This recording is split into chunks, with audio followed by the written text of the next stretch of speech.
Fala, jovem investidor, seja bem-vindo ao meu canal. Hoje iremos comentar sobre uma empresa de energia que está esquecida pelo mercado e vamos observar se de fato é uma oportunidade ou não, que é a Neo Energia. Aí, olhando para os destaques do primeiro trimestre de 2024, a gente observa que a empresa ela teve uma EBITDA caixa crescente de 8% em relação ao primeiro tri de 2023 e reportando um lucro líquido de 1,1 bilhões de reais. E além disso, investimentos de 1,9 bilhões no primeiro tri de 2024 e 1 bilhão de expectativa de crescimento nas receitas até o segundo tri de 2024. Então a empresa investe e tem aqui uma capacidade de retorno interessante para o seu caixa. Aí a empresa vem também se dedicando aqui na disciplina do leilão de transmissão que arrematou em meses passados. A qualidade das suas distribuidoras aumentaram em relação aos trimestres anteriores, isso aqui é um ponto positivo, e de energia injetada foi um crescimento de 8,2%.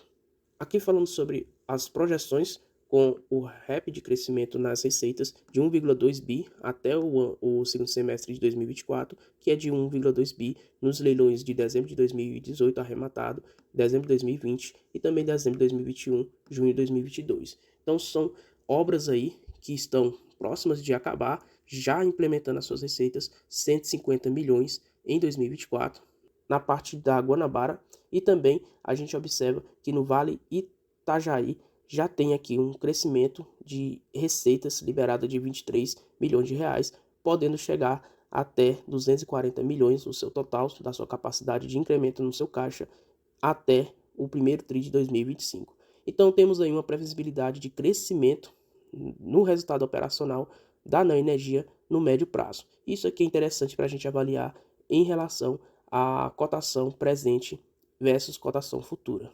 Aí outro ponto que a gente observa é justamente os resultados do primeiro TRI versus o primeiro TRI 2023. A margem bruta cresceu 6% e as despesas também cresceram 6%. Aí o que impactou basicamente a EBITDA, tendo aqui 3% de queda em relação ao primeiro TRI 2023 versus o primeiro TRI 2024. Outro ponto é que o EBITDA caixa, isso aqui para mim é o mais interessante, até mais interessante mesmo do que o próprio lucro líquido, porque uma empresa ela vive de caixa. Aí, consequentemente, se a empresa gera caixa, ela consegue sobreviver tranquilamente, porque aqui é onde ela tira a parte para pagar despesas, para fazer investimentos, e aí, consequentemente, o restante é que se torna um lucro líquido. Aí passa para cá. Então, o lucro líquido ele pode ser camuflado. O caixa, jamais. Você sabe se de fato a empresa gera caixa ou não. E nesse sentido, a empresa teve um crescimento de 8% e, tirando os investimentos realizados, a empresa reportou um crescimento no lucro líquido de 1% em relação ao lucro líquido ajustado. Porém, se a gente pegar o lucro líquido em relação ao primeiro tri de 2023 versus o primeiro tri de 2022, foi uma queda de 7%. Aí, se a gente observar representatividade, geração e clientes representam aqui 12% apenas do caixa da empresa e 88% é representado aqui pelo negócio de distribuição, ou seja, redes. Então, distribuição de energia é o setor mais rentável da energia e eles vêm se esforçando para diversificar mais a sua carteira. Partindo então para os investimentos realizados no primeiro tri de 2024, totalizou 1,9 bilhões de reais e majoritariamente em redes, correspondendo a 99,1%. Em geração em clientes, apenas 0,9% desse valor. Aí, outro ponto que a gente vai observar é justamente o crescimento de clientes, que no primeiro TRI de 2024 versus o primeiro TRI de 2023 aumentou 307 mil novos clientes, totalizando 16,4 milhões de clientes, crescendo em todas as suas 5 empresas, tanto na Neo Energia Coelba, crescendo 7,6%, Neo Energia Pernambuco, crescendo 8,7%, Neo Energia Corsem, 8,6% de crescimento, Neo Energia Electro, crescendo quase 10%, e Neo Energia Brasília, crescendo 4%. Então, um crescimento reportado de 8,2% no acumulado no primeiro TRI de 2024 versus o primeiro TRI de 2023. E um ponto interessante é justamente essa questão das perdas totais, que basicamente das 5 empresas, 3 estão aqui abaixo do limite regulatório. Isso aqui é um ponto positivo. Em contrapartida, a Neo Energia Pernambuco ela tem uma margem de perda muito forte de 18,15%.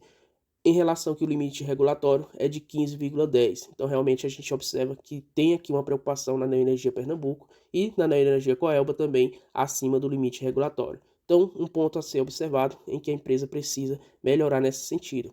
Outro ponto que a gente observa é justamente a inadimplência, que realmente é muito baixa na Neoenergia Corcem, Neoenergia Electro e Neoenergia Brasília, ficando aí abaixo de 1%, e especialmente a Neoenergia Corcem, que tem um índice de inadimplência muito baixo de 0,58%. Porém, Neoenergia Pernambuco, com a sua maior índice de inadimplência de 2,34%, e a Neoenergia Coelba de 1,28%. Porém, se a gente observar, houve sim uma melhora no índice de inadimplência em relação ao primeiro TRI 2023 versus primeiro TRI 2024 e também em trimestres anteriores, como do segundo trimestre de 2023 e terceiro TRI 2023. E a Neoenergia Coelba também melhorou em relação ao primeiro TRI de 2023 e também ao segundo TRI de 2023.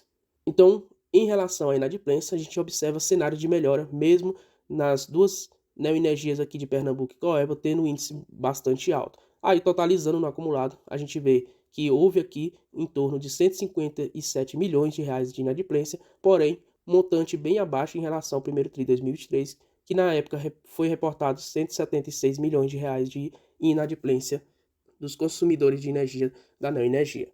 Outro ponto que a gente vai observar é a qualidade da distribuição de energia, que a gente observa queda em todas as 5 empresas, tendo então todas elas abaixo do índice regulatório, tanto para a DEX em horas, que vai computar aqui a qualidade em horas, como a FEC. Então, realmente, a Neoenergia se esforça para entregar uma energia de qualidade para os seus clientes, e aí, nesse sentido, não existe nenhuma bronca.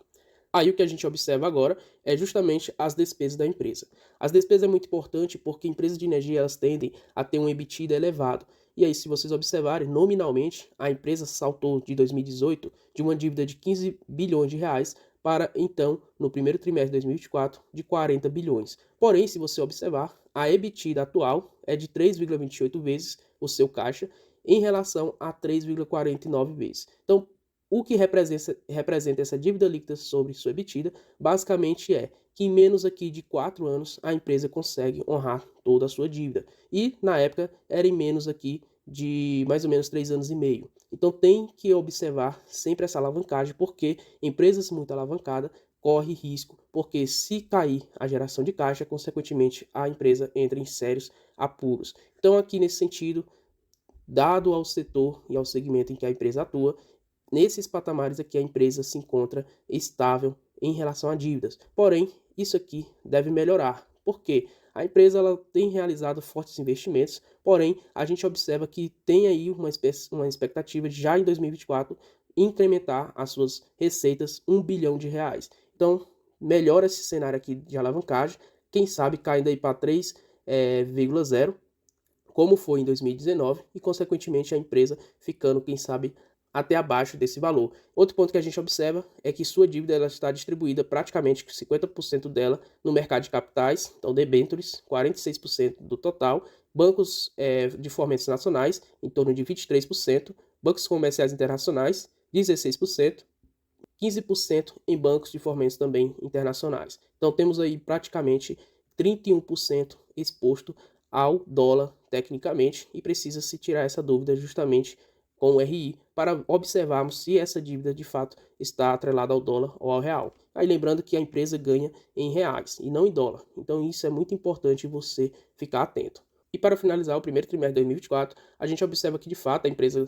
reportou crescimento de 123% do seu EBITDA caixa desde o seu IPO, superando a casa dos 2,8 bilhões de reais por trimestre. Além disso, a empresa entrega diversificação na sua carteira, pelo menos vem diversificando, investindo através no setor de transmissão, consequentemente buscando aumentar sua exposição nesse setor em seu portfólio. Aí partimos para alguns indicadores. Aí temos um preço sobre seu valor patrimonial que mantém-se aqui a média dos últimos 3 anos, então 0,72 é o mais baixo em relação, por exemplo, a 2023, porém, em 2022 era de 0,7.